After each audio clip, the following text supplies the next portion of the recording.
comunitaria, o sea, tienes que, o sea, no se puede obviar la parte histórica, porque la televisión comunitaria representa una parte de la comunicación popular. Y la comunicación popular en Venezuela se ha venido desarrollando, ha dado un salto desde que se aprueba la Constitución de la República Bolivariana de Venezuela en 1999, ¿verdad? Cuando se aprueba la Constitución hay dos artículos, que es el artículo 57 y 58, ¿verdad?, que tienen que ver con la libertad de expresión. Después que se aprueba la Constitución, se aprueba en el año 2000 la ley de telecomunicación.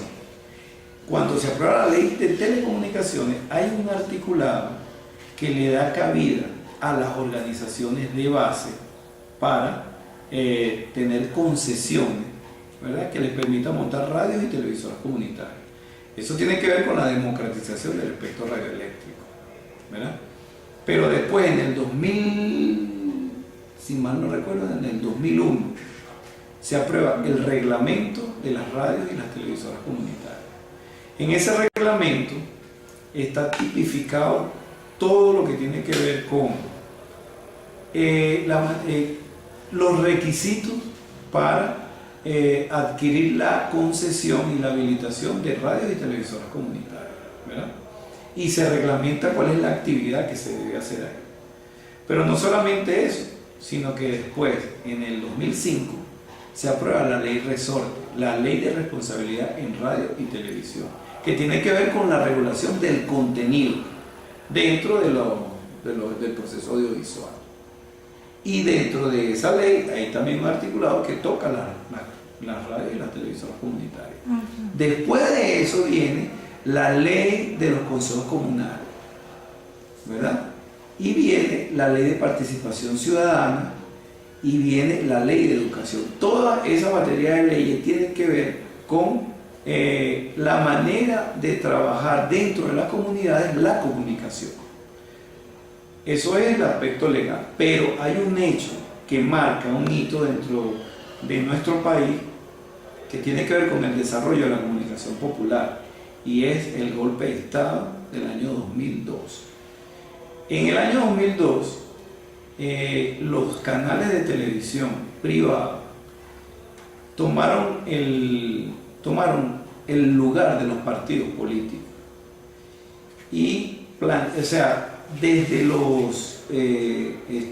estas televisoras y radios privadas se gestó un golpe de Estado y se planteó como ¿cómo se puede decir?, un cerco informativo.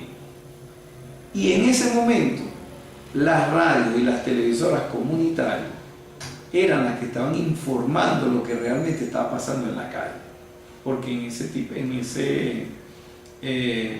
ese momento las radios y las televisoras privadas estaban pasando comiquitas.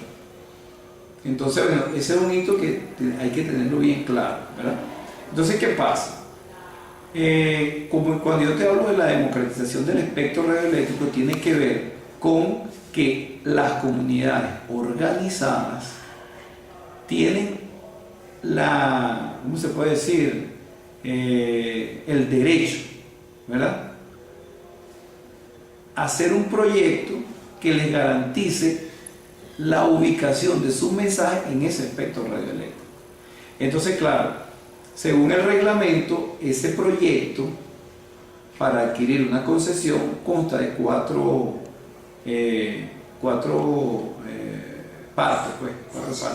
fases. Una fase que es una fase económica, donde se realiza la factibilidad económica del proyecto. Una fase técnica, donde se hace un estudio de cobertura, ¿verdad?, del proyecto. Una fase legal, que tiene que ver precisamente con esta batería de leyes. Y una fase social, que tiene que ver con el trabajo que tiene el grupo de base, o nosotros le decimos el grupo promotor, ¿verdad?, ese trabajo de base que le garantiza una ubicación o un reconocimiento en su comunidad, ¿verdad? Le garantiza ese trabajo, porque él tiene que tener el avalúo de las organizaciones que están alrededor. Entonces, esas 4 fases, cumpliendo esas 4 fases, se hace la solicitud en Conatel, ¿verdad?, de una habilitación para una radio o una televisora comunitaria. En el caso específico de TV Petare, ¿cómo fue la organización de la comunidad? ¿Cuál es ese equipo promotor del que usted me estaba hablando y cuánto tiempo ya lleva organizado y cómo se garantiza la representatividad de la comunidad a través de ese equipo? ¿Tienen algún nombre? ¿Cuántas personas lo conforman? Fíjate que es interesante porque casi, no diría todas, pero hay un gran número de televisoras comunitarias que estamos habilitados, nuestro trabajo comenzó con los videoclubs, ¿verdad? O sea, cineclubes, ¿verdad? Fíjate, la comunicación alternativa no tiene el tiempo que tiene el proceso revolucionario, que son 14 años. La comunicación alternativa tiene vieja data, ¿verdad? Solo que antes no había una materia legal que le garantizara a las comunidades organizadas disponer de proyectos que les permitiera, por ejemplo, montar una televisora o una radio comunitaria, ¿verdad?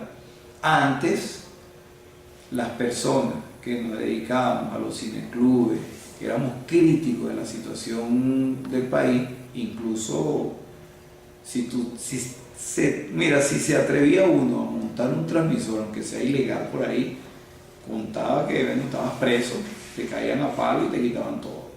Eras considerado un delincuente antes.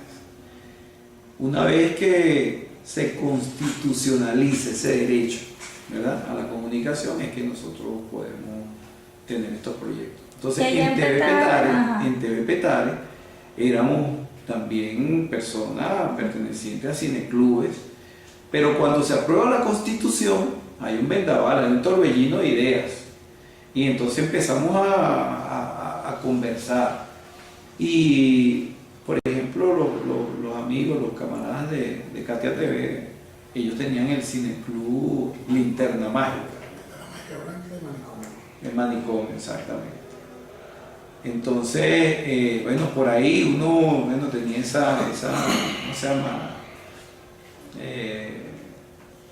No sé cuál fue el término, pero uno tenía ese ejemplo, ¿verdad? Entonces nosotros en Petare estábamos conversando. ¿Con nosotros se refiere un consejo comunal? No, consejo organizado. comunal. No, consejos comunales no existían en esa época. Éramos grupos organizados de base, de centros deportivos, centros culturales, cineclubistas, ese tipo de personas que hacíamos trabajo social, pues. Uno como joven, un centro deportivo, y en el centro deportivo llegaba cualquier cantidad de gente, y ahí los clubes de amigos, los clubes de bolas criollas, todas esas cosas que existían en esa época, que ahorita existen, pero en menos. Entonces, estábamos conversando, pero después que se aprobara la ley de telecomunicaciones, es que, en serio, montamos un grupo promotor para ver cómo hacían para una televisora comunitaria.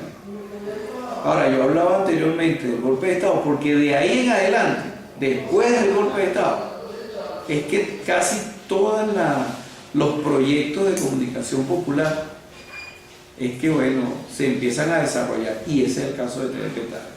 Nosotros, después del golpe de Estado del 2002, es que con seriedad tomamos el proyecto y empezamos a hacer las 4 fases que le acabo de describir anteriormente. ¿Y cuánto tiempo duró ese proceso desde la solicitud hasta la aprobación y el suministro de los equipos? Ese proceso fue largo, porque una de las cosas era que nosotros estamos rompiendo un paradigma y teníamos la batería legal, pero no estaba construido todo el sistema que nos garantizara obtener una habilitación muy rápido. Nosotros obtuvimos nuestra habilitación en el 2005. después de 5 años, dándole duro. Ok. ¿Y cuáles son los valores que manejan?